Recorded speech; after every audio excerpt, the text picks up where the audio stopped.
आज राजस्थान का बजट आने वाला है। अब बस कुछ ही घंटे शेष हैं और हर वर्ग के लिए कुछ ना कुछ खास रहने की उम्मीद है।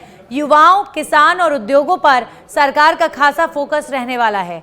बजट से पहले लोगों के क्या रिएक्शन आ रहे हैं, आइए आपको बताते हैं। हमारे सहयोगी सुनील यादव ने युवाओं से खास बातचीत की, सुनिए।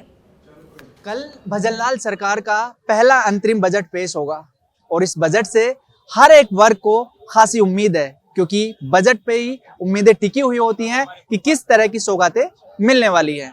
और इस बजट से युवाओं को क्या उम्मीद है, स्टूडेंट्स को क्या उम्मीद है, उनसे जानेंगे और किस तरह से इस बजट को देख रहे हैं। भाई साहब, अपना नाम बता दीजिए और कल बजट पेश होगा उसके बारे में क्या उम्मीद है। और बजट से उम्मीद ये रखते हैं कि अब जैसे उन्होंने कहा था कि मैं आरपीएससी को भंग करेंगे, तो उनको यूपीएससी के तर्ज पे इनको आरपीएससी को लागू करना चाहिए, ये बजट के अंदर प्रावधान करना चाहिए। और वैकेंसियों का जैसे यूपीएससी टाइम पे सिलेबस अपना कैलेंडर जारी करती है, वैसे आरपीएससी को कैलेंडर जारी करना चाहिए, कर्मचारी चयन बोर्ड को कैलेंडर जारी करना चाहिए और वैकेंसियों का टाइम टू टाइम आना चाहिए, ताकि इससे स्टूडेंट डिप्रेशन में नहीं आए। आप बताइए भाई, क्या कर रहे हैं, क्या नाम है और किस तरह की जो उम्मीद है वो रखते हैं। मेरा नाम तरुण चौधरी है।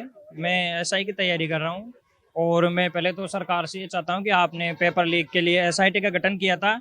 एसआईटी का गठन का मतलब है कि आप पेपर माफियाओं को पकड़ेंगे और जो भूतपूर्व जो पेपर हुए हैं जिनके अंदर लीक हुई है उनको आप रद्द करेंगे। तो ये राय आप सुन रहे हैं और भी लोगों से अभी बातचीत करेंगे। आप भर्तियों को लेकर बताइए कि किस वैकेंसी को लेकर क्या कहना है। और बजट आएगा तो कहीं ना कहीं सारी जो रूपरेखा है, भर्तियां, वैकेंसी सब बजट में ही तय होती है। बजट की ऐसी बात है कि सरकार हर बार आती है और घोषणा ही करती है।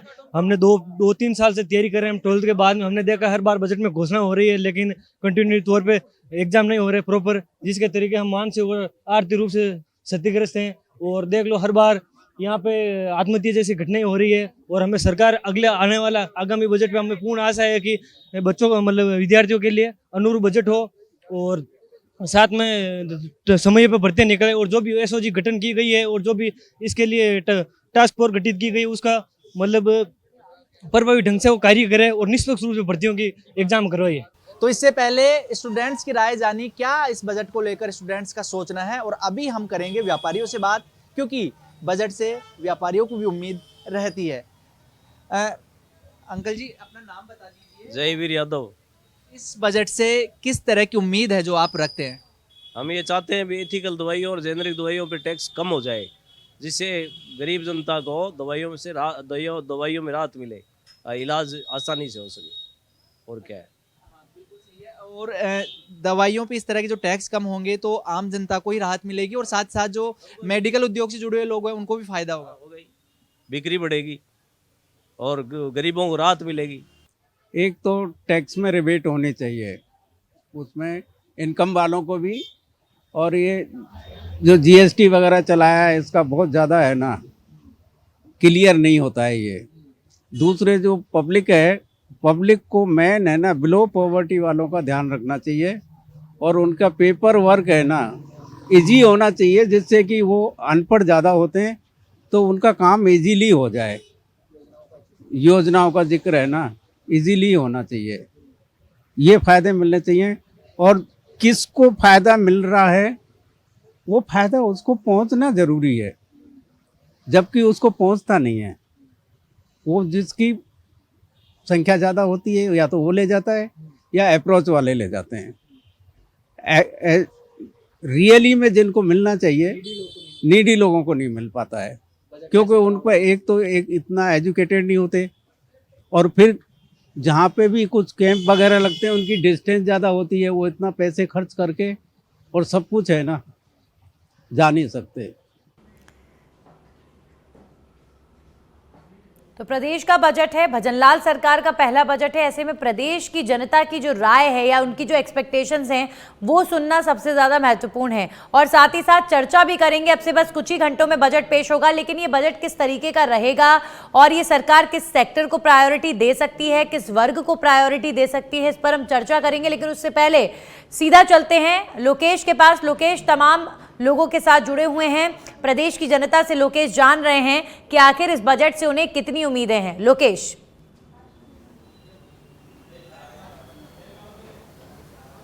लोकेश जी, राजस्थान की नई भाजपा सरकार है कि मुख्यमंत्री भजनलाल सरकार का पहला बजट आज आएगा। बजट में किस तरह की जो अपेक्षाएं हैं आमजन की, क्योंकि जिस तरह से सरकार में आने से पहले बड़ी घोषणाएं की थे, बड़े वादे किए थे, और उन वादों पे कितना खरा उतरते हैं बीजेपी सरकार।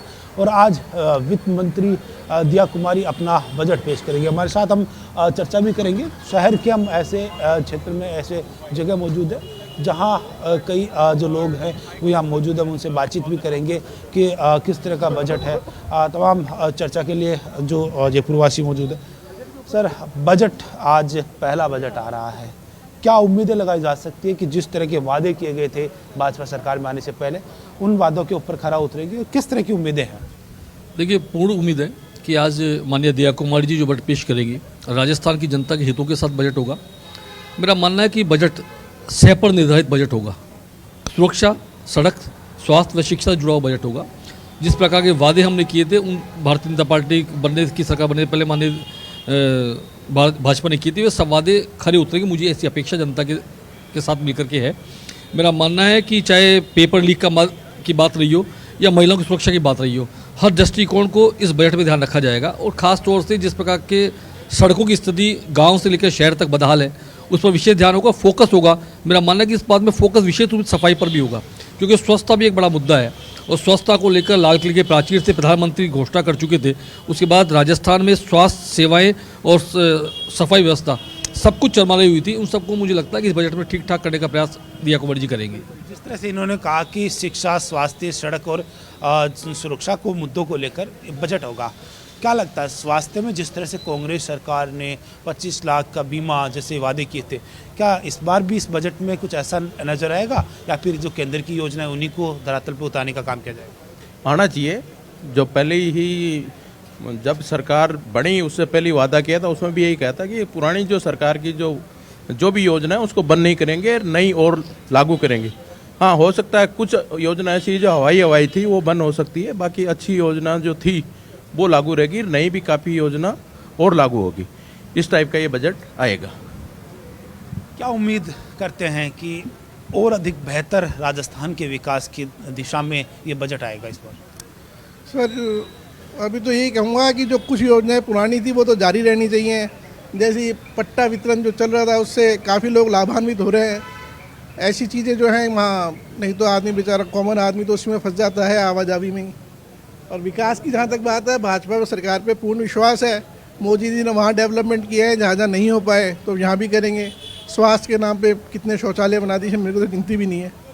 तो ऐसी चीज़ें चलनी चाहिए। और ग्रामीण विकास महत्वपूर्ण है, क्योंकि जिस तरह से कहा जाता है कि भारत की आत्मा गाँव में बसती है। ग्रामीण विकास कैसे हो, किसान का उत्थान कैसे हो, क्या इन सब को लेकर भी बजट में आना चाहिए? ये सारी चीज़ें मैं ख्याल ऑलरेडी बजट के अंदर जरूर होंगी, क्योंकि इसी से किसानों का जो राजस्थान है वो कृषि प्रधान प्रदेश है, और इसके अंदर हर तरह की योजनाएं जो हमारे किसानों के लिए फ़ायदेमंद होंगी, जो हमारे युवाओं के लिए फ़ायदेमंद होगी, जो हमारी बहनों के लिए फ़ायदेमंद होगी, सारी चीज़ को कवर करता हुआ ये बजट होगा। और आप देखो इससे सुरक्षा की दृष्टि से कितना बढ़िया माहौल जयपुर के अंदर हो गया हुआ है। आपको थोड़े दिन में ही समझ इसका फ़र्क नज़र आ रहा है। आप देखिए ये स्टॉल के ऊपर बाहर से आके कैसे लोग बाग एंजॉय कर रहे हैं, अपने खाने को एंजॉय कर रहे हैं। पहले डर की जो महिला थी, जो हर लड़की को डर लगता था भाई कोई बदतमीज़ी करेगा या करेगा, अब ऐसा कोई भी बात नहीं है।